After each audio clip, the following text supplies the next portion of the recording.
Welcome to the Unmistakably Magic Podcast.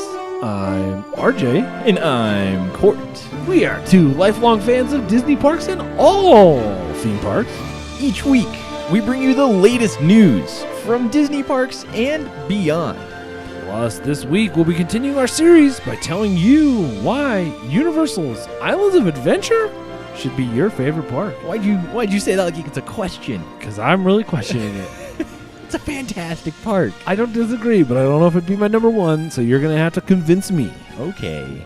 Well, we mean mug Universal a lot.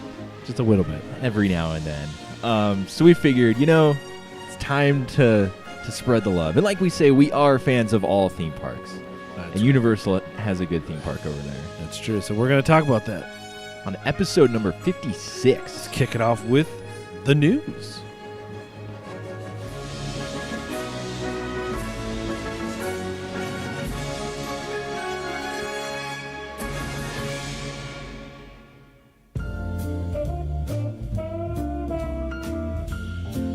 Kicking off the news this week, Universal Studios Hollywood has announced the Titans of Terror maze, which features Freddy Krueger from A Nightmare on Elm Street, Jason from Friday the 13th, and Leatherface from Texas Chainsaw Massacre.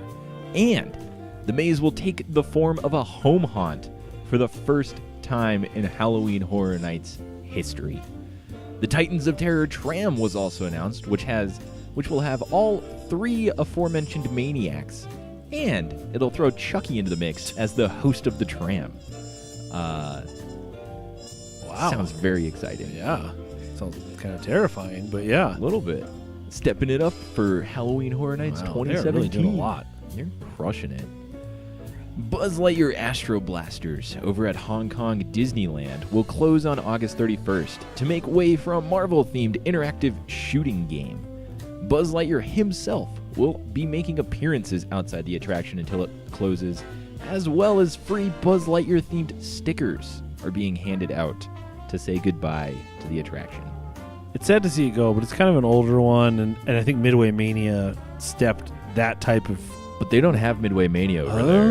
Yeah. That's unfortunate. So they're just losing a Toy Story attraction over there. Ew. Although it would be fun to get a Marvel one. It will be. Their whole Tomorrowland is starting to turn into Marvel Land because they have the Iron Man experience over there. Oh, yeah. The Iron Man attraction, I guess. Basically, Star Tour's Iron Man version. Iron Man edition. Yeah, I think it'd be really cool to see how this Marvel attraction does. Because we might be seeing some... I wonder if we're going to see some of this, later on.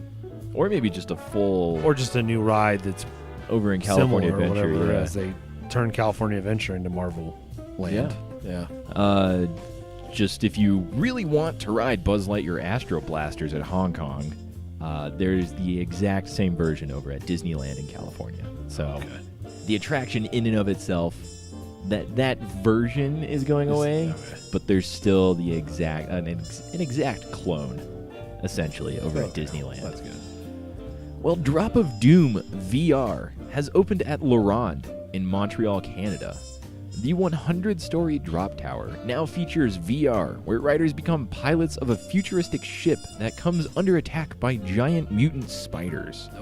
Guests experience a high-intensity gun battle, the feeling of baby spiders crawling on their bodies, and full 360 VR goodness. Yup. No, thank you. No, thank you. The experience is only for a limited time, and guests must be 52 inches tall to ride and 13 years old. I think that's interesting that they have to be 13 years old to do it. I'm wondering if it's that terrifying. Because I don't want to ride that either. Well, you're not a fan of spiders. In general. So spiders are gross. It's just not appealing to you. About half the population, probably. Probably around there, yeah. Ugh. But I just think it's interesting that it's 13 years old to ride a ride. I don't think I've ever seen that an age minimum ever, really.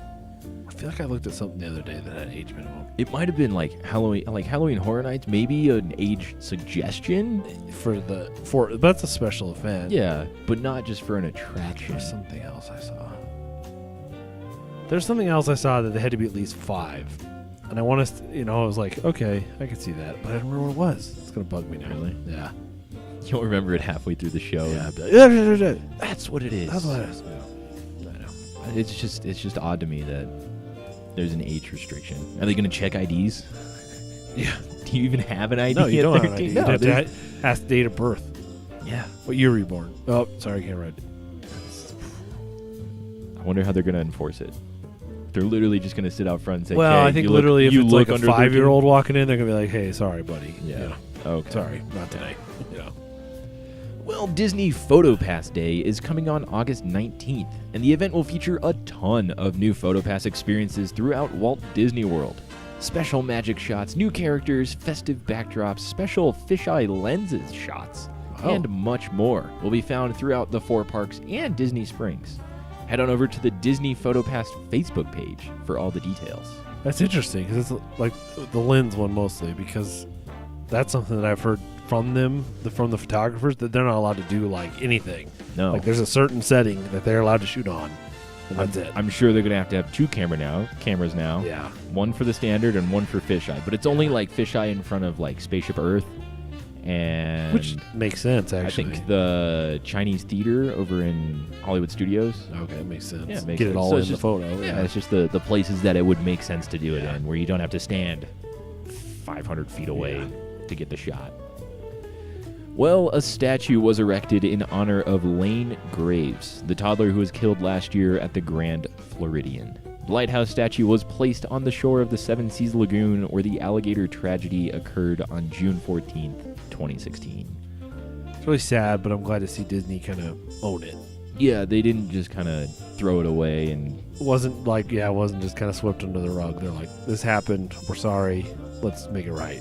Yeah, and they have been really working to make it right. Yes, they have, and adjusting everything, and going as far as installing barricades between the Seven Seas Lagoon and the beach of the Grand Floridian and the Polynesian, and pretty much everywhere there's water, there's now a fence where you cannot cross. Yeah. Very obvious.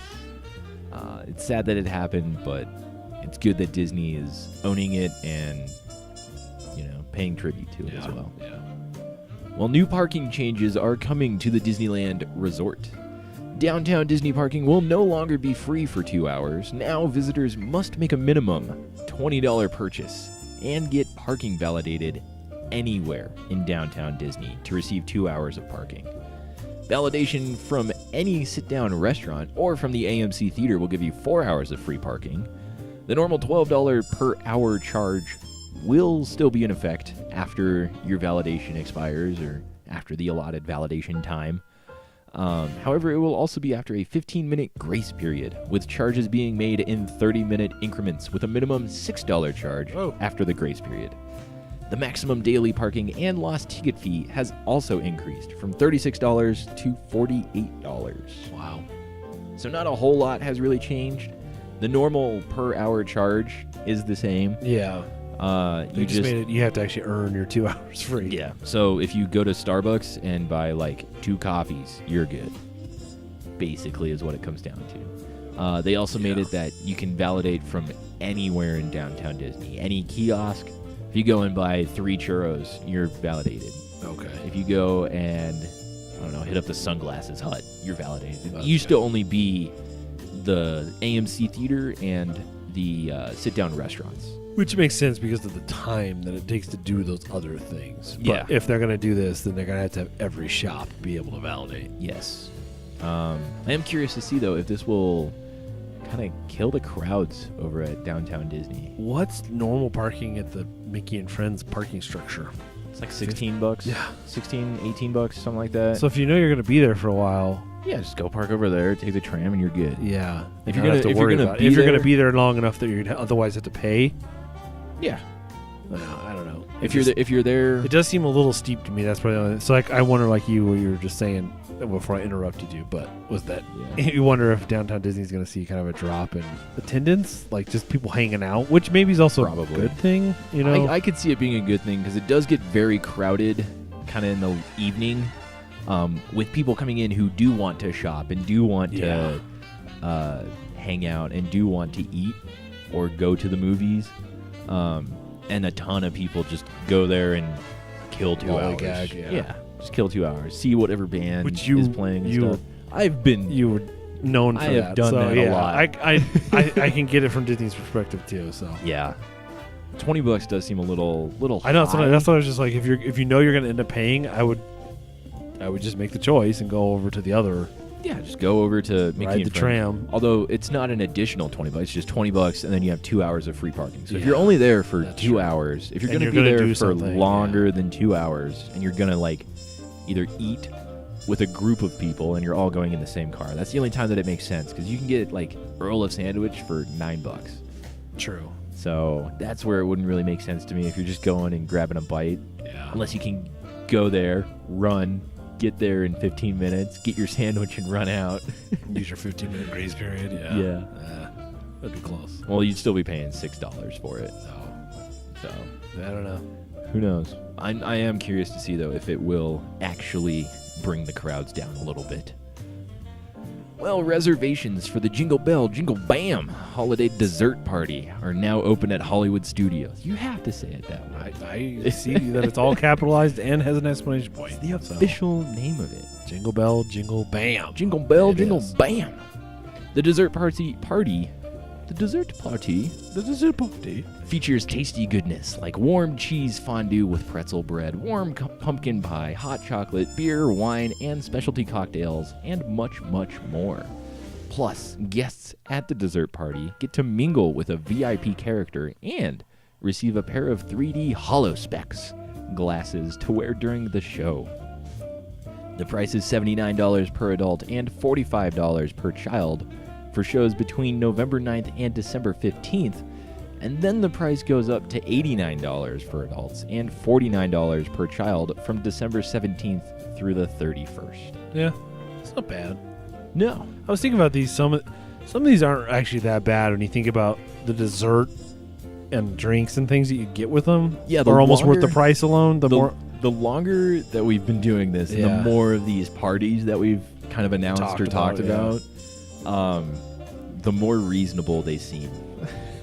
which maybe is just Disney wearing us down with all the news, but also just I think the more you're like, that's Not that bad. $80. It's a little much, but you're getting dessert. They make it worth your money.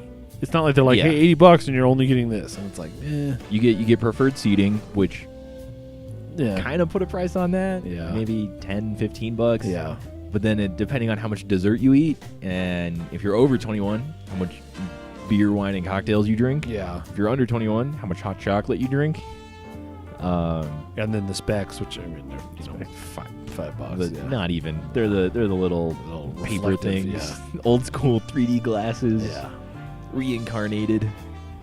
Yeah. I don't know. The more that we Have talk reported about these, yeah. the more we can. I feel like some are definitely worth the price Yes. over others. I think we've also reported on some things and we're like, Yeah. and then bunk that. sometime after it was like, well, there went that. Yep. Like those Oh, stupid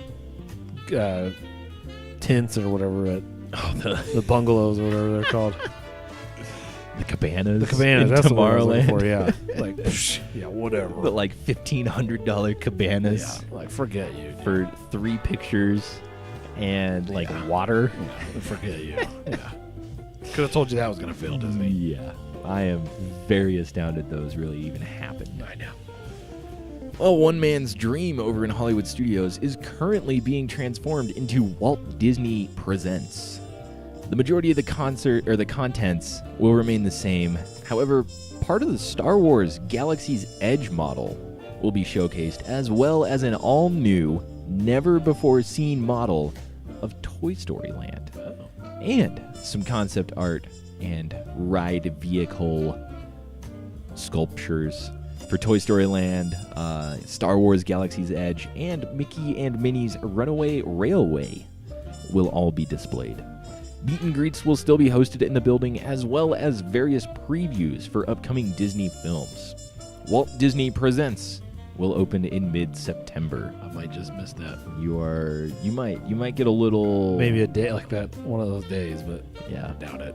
Well, our next bit of news, Mission Space, I will get to do that. has reopened. Not quite officially yet, because it officially reopens tomorrow, No. August 13th. However, it reopened, quote unquote, About 2 days ago, yeah. yeah, like 2 or 3 days ago. So Whatever. I would take whatever Disney says with a grain True, of salt true. on when things are opening. Sure. But it has reopened, and it features an all-new pre-show featuring Gina Torres from The Matrix, Firefly, and Star Wars Rebels. An all-new mission over Earth on the green side, and an updated mission to Mars over on the orange side. With both missions having HD video brought to you by Industrial Light and Magic. They do look better. They look astounding. I mean, I'm watching onboard ride videos, so, Not the greatest to take begin it with a with. grain of salt, but they look much better, and the pre-show's a little more to date. Very much so. But yeah, no, I'm excited to try this. So I've never actually been on the green. So the only difference between the green side, the green side now is, I believe it's only the Earth mission. the Earth mission, yeah. But it doesn't. It just doesn't spin at all. Yeah. But do you get some movement? Yeah, you get the movement. Okay, I always assumed green was like the little space command center that was in there. No, that's just That's the like after stuff. After, yeah. Okay. No, so the green side it used to literally be the Mars mission, but no spinning. Without spinning. Yeah. And now it's Earth without spinning. Yeah. Oh, all right. You still get the kind of weightlessness, tilt you forward, Okay. cheat weightlessness, Yeah. sensation stuff, but it's not nearly as extreme or to the extent as the orange one. The vomit comment that you write. Yes. Well, when you go from feeling a couple G's to being tilted forward, it's a very dramatic change. Oh god. I love this weightless feeling. I'm too. gonna vomit. Where's the barf bag?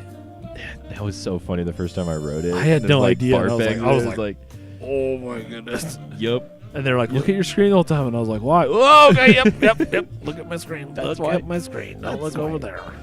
But now you actually want to look at your screen because the visuals It's are HD. stunning. HD. By Industrial But I also wanna poke all Light the and buttons. Magic. Poke all the Yeah, you still get to do all that. Well, that just about wraps it up for the news this All week. right, well, stick around. Cort's going to try to convince you and me that Universal's Islands of Adventure should be our number one park. Number one park.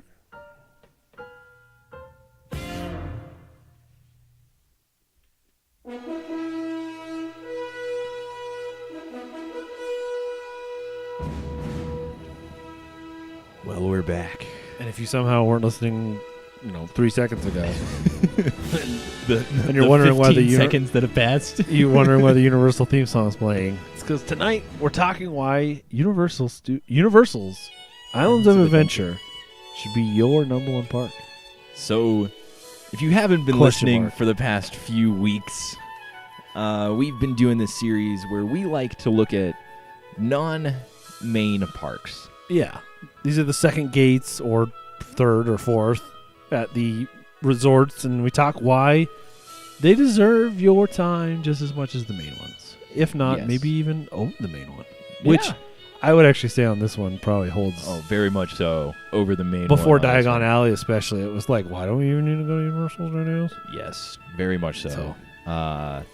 Even, I would say, currently, Really? you Even should with still Diagon? visit it over... Yeah. Oh, yeah. Really? Yeah. Huh. I mean, Diagon Alley is exquisite. Yeah. I guess because I haven't been to Diagon yet, that I would be like... You're just more I'd be more incentivized to go. incentivized to go. That's true, yeah. And I enjoy the Simpsons land. The Simpsons Land is pretty cool. Yeah. The ride, not so much. No, I don't need to do that ever again. First generation. Ever again. First generation screen ride. Yeah, Not- ever again. Not too fun. Nope.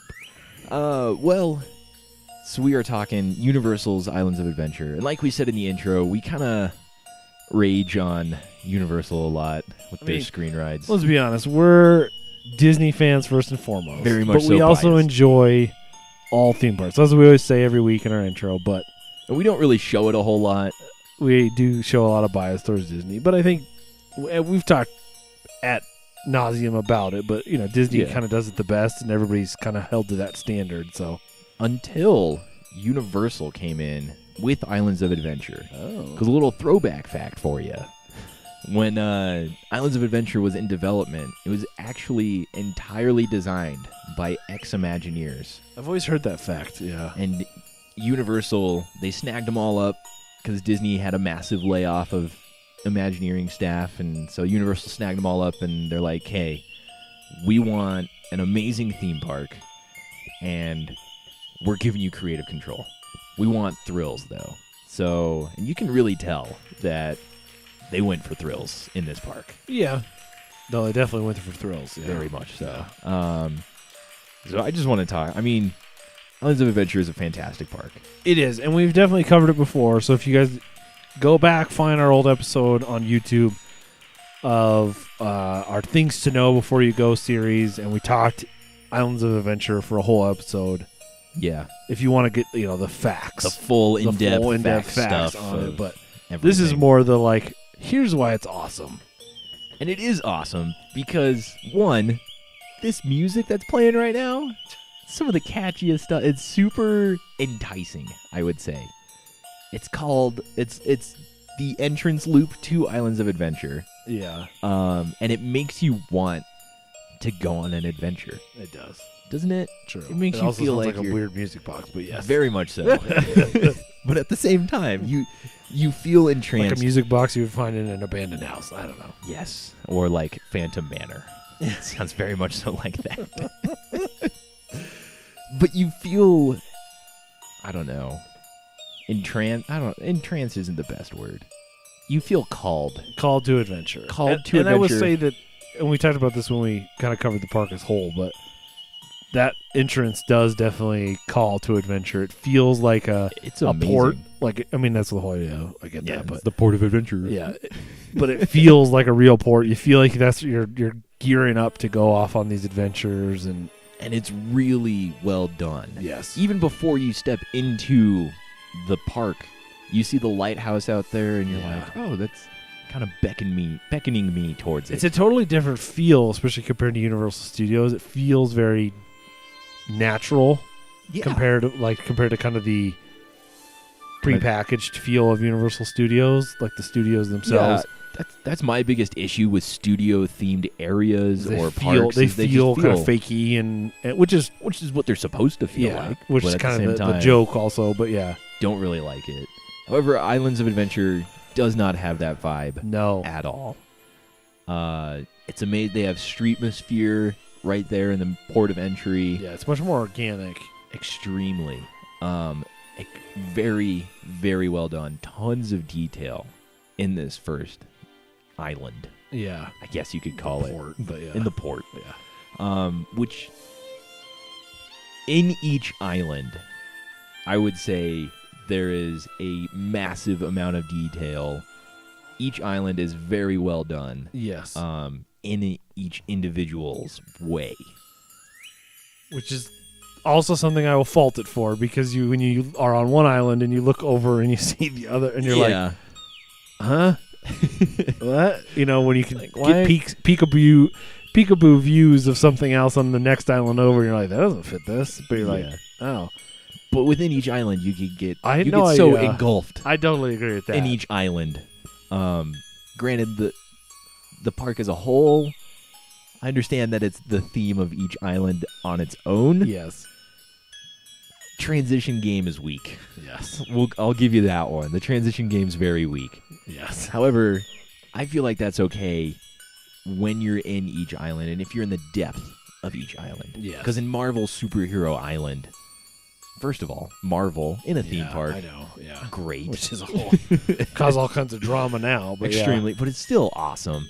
When you're in Marvel Superhero Island, you really feel like you're in those comic books, and it is very comic book feeling, and I would say the same with Dudley Do Right and that whole Toon Lagoon cartoon. Toon Lagoon over there. That's probably the best transition, though. Not gonna lie, between Toon Lagoon and Superhero Island, which makes sense. And in fact, if there was one thing I would really change, it'd be like to put Seuss Island over there somewhere too, which also would. I can understand why they didn't do that, so you don't end up with all of the children in one area on one side of the entire park. But yeah. And speaking of Seuss Island, there is not a single straight line. That's like your favorite fact. I've heard you say that about a gazillion 90 times. Yeah. It's a fact, What and it's a episode good is this? fact. 56 times. Yeah. Hey, I haven't mentioned Tron yet. Well, there it is. So Boom. Now it's done. Tron. I bet if Universal owned Tron, we'd see it a lot sooner. I don't know. It wasn't as successful in the theaters. It was successful enough to Yeah. warrant a third one that's True. coming out slowly after a lengthy amount of time. It wasn't a John Carter by any means. No, not at all. But even talking about Seuss Island, it's a true masterpiece in what they did there. It is. It's It is an a very engineering marvel. immersive environment. You are in the world of Dr. Seuss. Yes, I did appreciate that. it's really well done Yeah. too. It has the standard kind of carnival-y-esque rides. Of That just is the That is the one spinning downside, Dumbo I will say, but it does have a lot more traction. So if we're It does. comparing it to Universal Studios, I would say, to me, the organic feel over the kind of prepackaged studio feel, which we kind of said, that's studio parks in general. And then two, the sheer number of attractions, even if they are just kind of off the shelf or It's carnival type, It's still astronomical. it's still way larger than the studio. I felt amazed like when we walked in Universal Studios. And now, granted, they've added a few here and there over the years, but Yeah. I felt like this is it. Like, Yeah, and that's really is there what you anything get. over here? You kind of walk over to a corner and you're like, oh, okay, there's a dead hat ends. shop over here. There's a dead end. Okay, that's weird. Yeah. So Which you don't really see that a whole lot over in Islands of Adventure. yeah, and I would say the layout's way more thought out than Universal Studios. It feels way more organic. Yeah. Again, it's kind of annoying how you have to kind of circle around the whole There's no lagoon shortcut, lake yeah. thing area. There's no really I'll hop on a boat across. I know. I'm surprised they don't. When they opened, they originally had some when they Did they? first opened. Although it's not so big that it's not No, like it's not Epcot size. undoable. Yeah. It's not Epcot size. That was one of the first things that really took me by surprise when I first went there. Though was wow, this is tiny. Yes. Yeah. No. 'Cause It feels more I like was a used to California-sized park. Very much When so. you are thinking like, you're like, I'm in Florida. They can do whatever they want. You have massive, but then you look at where it's located. And you're like, oh yeah, it's in Orlando. It explains it. Yeah. It explains it. It's in the middle of Orlando. Yeah. But even it being in the middle of Orlando, don't feel like you're in a city at all. I will you say don't see- that is where their sight lines are good. You don't see. unless you're on Dr. Doom's Fearfall. Yes. Other than that's- that, fantastic. Yeah, that is the only that's attraction true. that you can really see out of the park. which it's hard okay. to do with a tower ride, Yeah. unless you're Disney and you own gajillion acres and And you can cut point off half of point the Tower of Terror somewhere else. into the park, and Yeah. you just see trees yeah, and maybe some jungle. every now and then a Yeah. light or something. Yeah. But yeah, it's super immersive Yes. in and of itself, is. especially over Universal Way Studios. more over the studios. And it's super thrilling. I mean, I know I say that a lot, and I want to jump into the attractions. For what I would categorize as a theme park, I think we talk a lot about theme parks as being a lot of parks, but I would say they're truly amusement parks. Which we should do a whole episode distinguishing We should, between the two. because I would say that Elitch is locally here is an amusement park. Without a Magic doubt. Mountain is on that line, but leans more towards amusement mostly park. amusement. Yes. Some of these other, what are the big ones?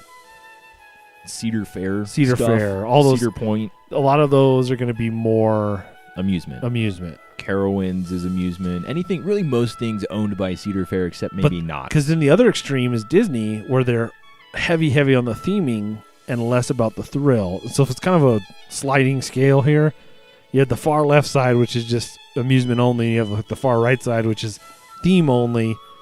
And I think this bridges a really good gap because they have some really high thrill rides mixed in with really good theming, but their theming obviously isn't to the level that it could be. Yeah, they could always amp up the theming a little bit more, Yeah. but they tend to lean towards the thrill. while still keeping the theming exquisite.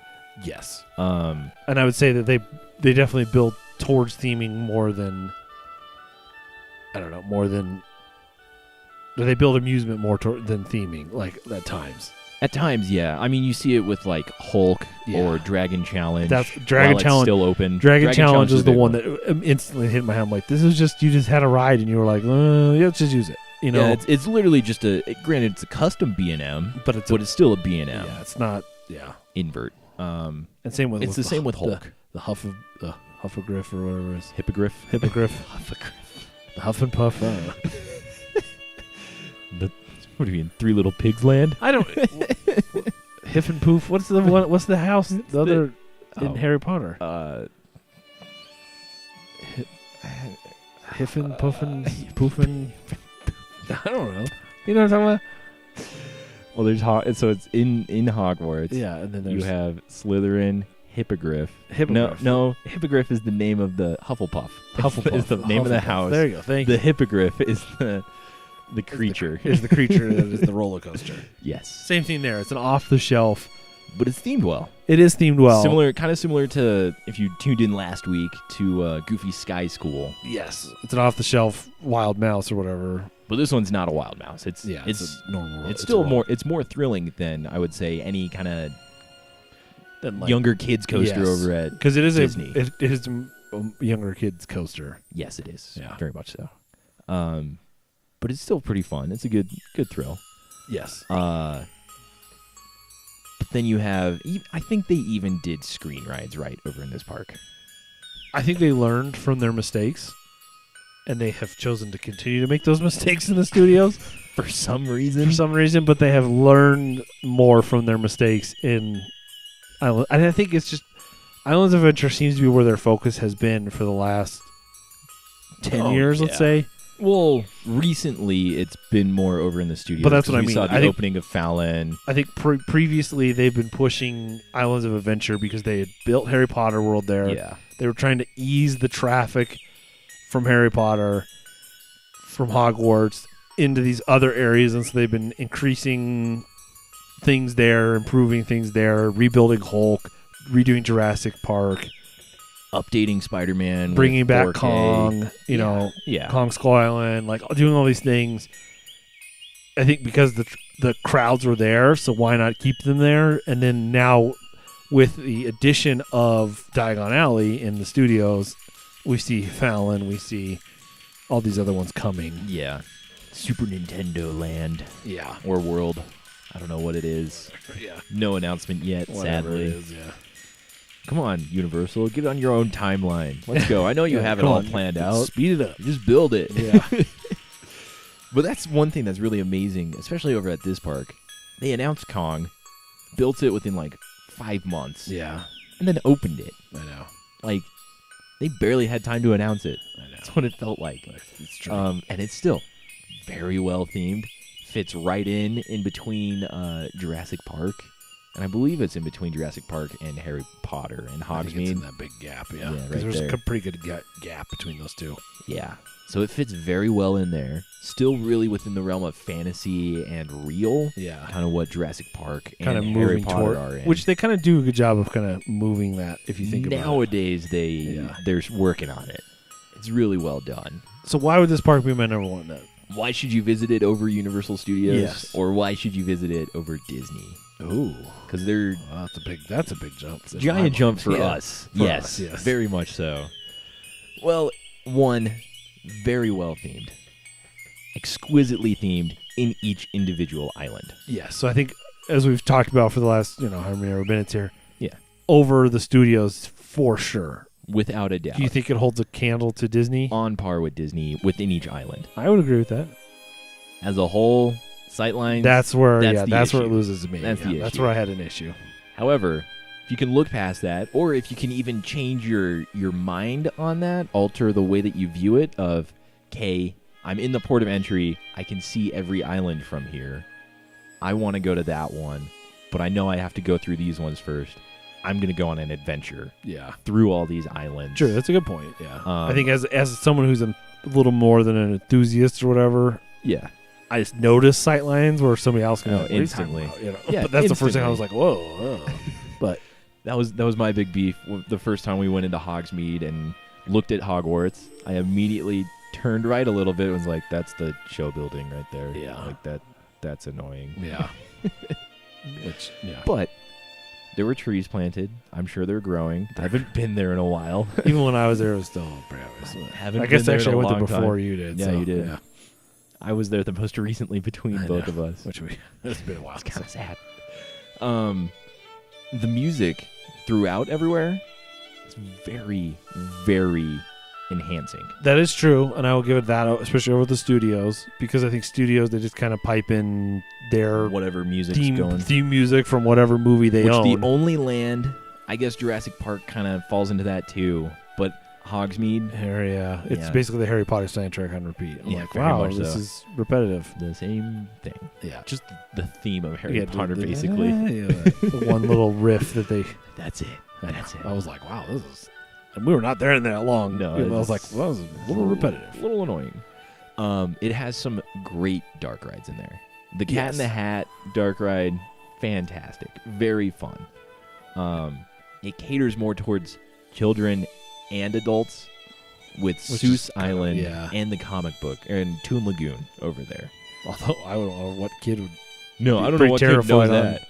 Well, I'd be pretty terrified on Dudley Do-Right's Rips Off Falls, because that's a pretty hardy fall. It's got a huge emphasis on thrills, yes. which I lean towards because that was one ride that, on a side note, bugged me in terms of the theming. I was like, this is cheesy. Oh, extremely cheesy.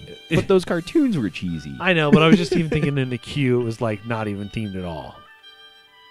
It was like walking down a weird stairwell. Granted, the last time I was there, it was raining, so nobody was in line. So we just cut through everything, and it was like, quickly glancing at stuff. For a while, you go, it'd be kind of annoying. It's like Shrek's queue. It's like, okay, cool. I'm in a warehouse. However, that attraction in and of itself, granted, audio animatronic wise, not better than Splash Mountain. No. Overall ride experience, much more thrilling. Much more thrilling. Extremely more thrilling. Yeah. On par, if not slightly better than Splash Mountain. Better too. Oh yeah, it's a true water ride. That airtime hill at the it's so great. It is. No, I would say that that's the other thing over the studios is the thrill, and I would say even over Disney. Yeah, I will definitely give it that. The thrills, the theming to me. That's where Disney has the edge. Disney will always have the edge in my mind. Yes. And part of it's just because that's what I grew up on or whatever too. But yeah.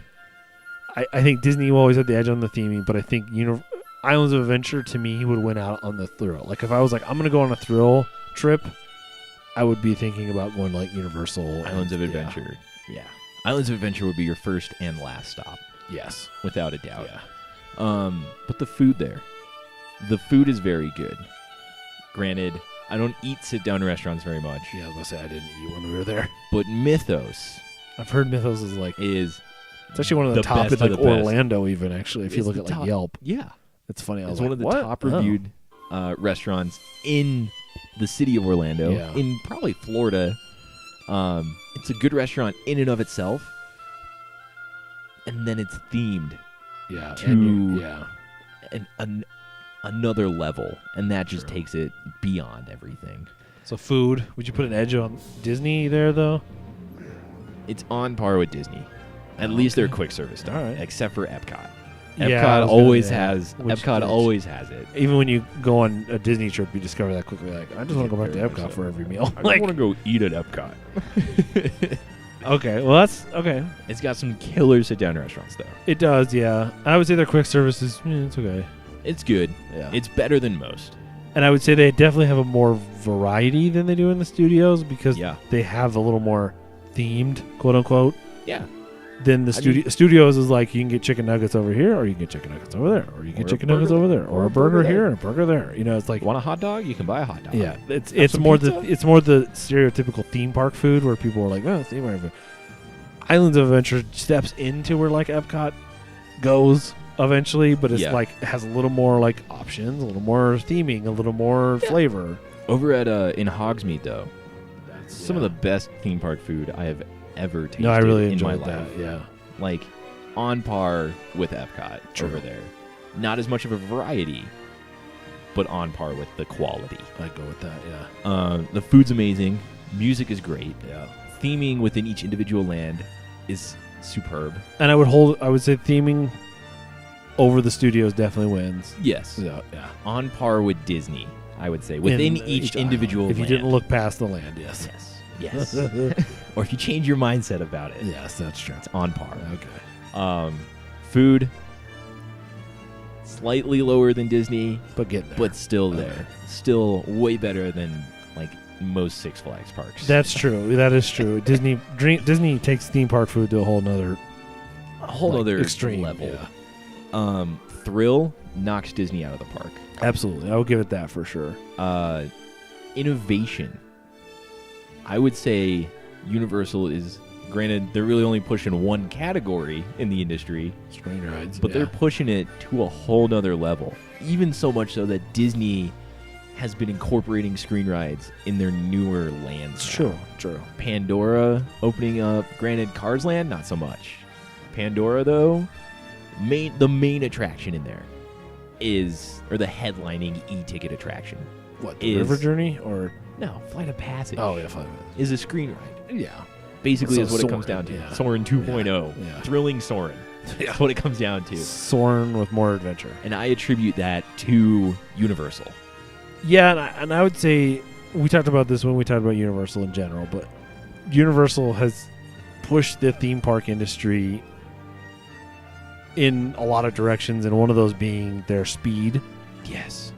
Super quick with everything. And they come out with different innovations. I always want to say innovations whenever innovations. I say innovations or inventions. Yeah, innovations in with Tapu Tapu, all these other things, and some of that came from Islands of Adventure. So I think it started with Islands of Adventure. I think Harry Potter really is kind of the.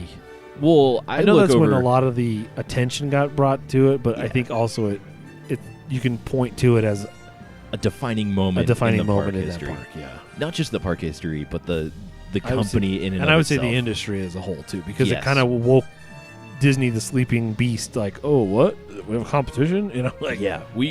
we're no longer number one all the time. Wait, who's coming? Universal? Wait, those little guys? That tiny park over there? Yeah. What's up with that? Yeah, no, but I would look even past Harry Potter, because granted, that is a fantastic attraction. Harry Potter and the Forbidden Journey. I always forget it. Fantastic attraction, really innovative within the screen ride realm. Yeah. I would look past that and head over to Spider-Man, because that was the first version, really, of a moving screen ride. True. They had to innovate so much, and even invent. And I do remember how excited the industry was. That was kind of about the time I started following the industry through podcasts and stuff, and that was, I remember, a big deal. So it was a huge deal when it first opened. And you see them kind of one-up it over in the studios with Transformers. Yeah. However, I don't think Transformers is as good as the updated Spider-Man right now. Really? Because, granted, the only reason why Transformers really was needed was because it was super popular. Yeah. And Spider-Man felt really dated because the screens weren't HD, they weren't 4K, they weren't laser projections. Yeah. Very cartoony, very comic book-y. Well, plus there's always something to be said about relevance when it comes to the movies coming out or whatever too. So yeah. But with the updated Spider-Man, I think that version is better than Transformers. Really? Because Transformers, I don't know, it just doesn't seem as story-driven to me. No. And Spider-Man is very story-driven. You could say that about the films of Transformers. Very much so. Now, big explosion. Yeah, big robots. explosion, robots. Especially when he's been caught using the same shots over and over again. Oh, yeah, all the time. It's ridiculous. It's so bad. Well, I think you kind of sold me on it. Yeah? Yeah. Plus, I mean, you always have a really awesome B&M roller coaster to fall back on. True. Which you can say Disney has none of those. True. And we all know B&M is where it's at. Well, and I think the thrill is probably the big...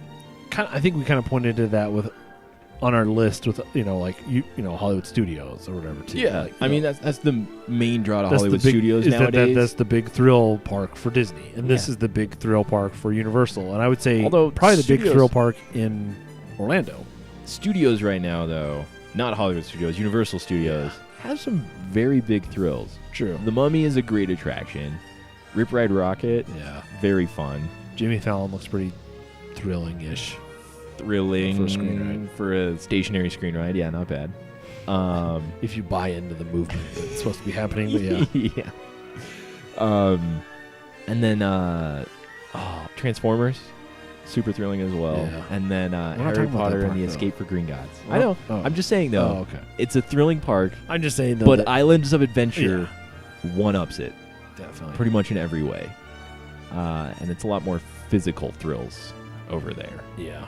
than over in the studios. Yeah. So way more thrilling than Way more Disney. thrilling.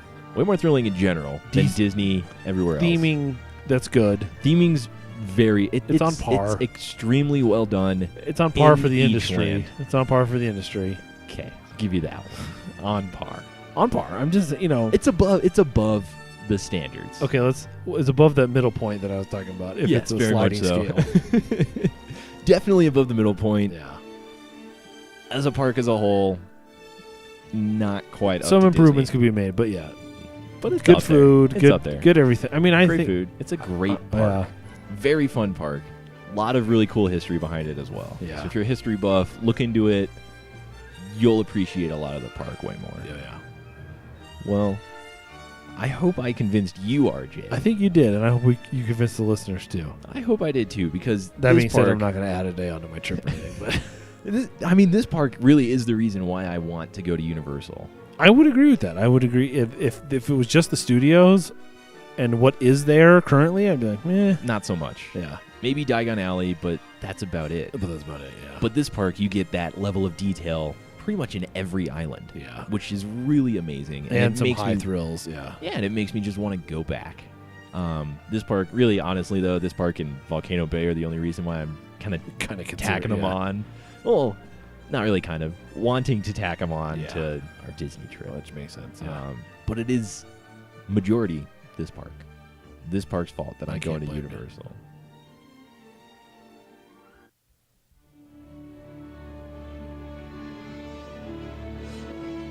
Thank you for listening to the Unmistakably Magic Podcast. Hope you had fun. Yeah. Hope we convinced you. Hope Check- I convinced you. Yeah, check out our social media. We're at Unmistakably Mag on Twitter. Unmistakably Magic on the old Instagram. And we are on Facebook. Facebook.com/Unmistakably Magic. Well, if you like what we're doing on this show and you want to support us a little bit, head on over to unmistakablymagic.spreadshirt.com. Buy a t-shirt, buy a tank top. Do we have a Space Adia t-shirt yet? Not yet. I was Fail. busy this week, man. Fail. I was busy this week. My jobs jobs are grueling. If you want to email Cort and bug him about the Space Adia t-shirts, it's unmistakablymagic@gmail.com. Or if you want to send me a comic-looking Space Adia. Space Adia, and we'll put it on a t-shirt. If you want to show your support through your graphical talents, We might give you some kickback, too, if There you go. if you want it. go over to our YouTube. You can check out all of our old shows and our after show, which is exclusive and now its own video series On YouTube, yeah. on YouTube. Just search Unmistakably Magic Go ahead and subscribe to us as well over there. and smash that like button. Smash it. Where's Hulk smash Where's it. that Hulk fist It's that over. we were It's playing with over. earlier? It's over. Okay. Leave a review on iTunes for us. Share it with your friends. Big Really, thing- yeah. it would really help us out. would, It'd be yeah. awesome. Big Sorry. thank you to our friend Dylan over at Blast Off Branding for making our awesome logo. And don't forget to check out our friends at the Unmistakably Star Wars Podcast. But don't check out their Instagram. It's kind of lame. Yeah, we're trash talking their Instagram. we should be careful since we already made them mad by stealing their name and logo. But Hey, whatever. partnership. Yeah. I'm sure we'll give them more. We'll give them more traffic over to their Instagram by saying, "Don't check it out." Don't check it out. Don't look, guys. Well, why would I not want to go check it out? What? Is it bad? What's wrong with it? Is it bad? Is it really bad? It's not as high quality as ours. That's true. I would say. Well, do you have any announcements? Or I do not have any announcements or shout outs because you guys aren't emailing us anything that you want us to say.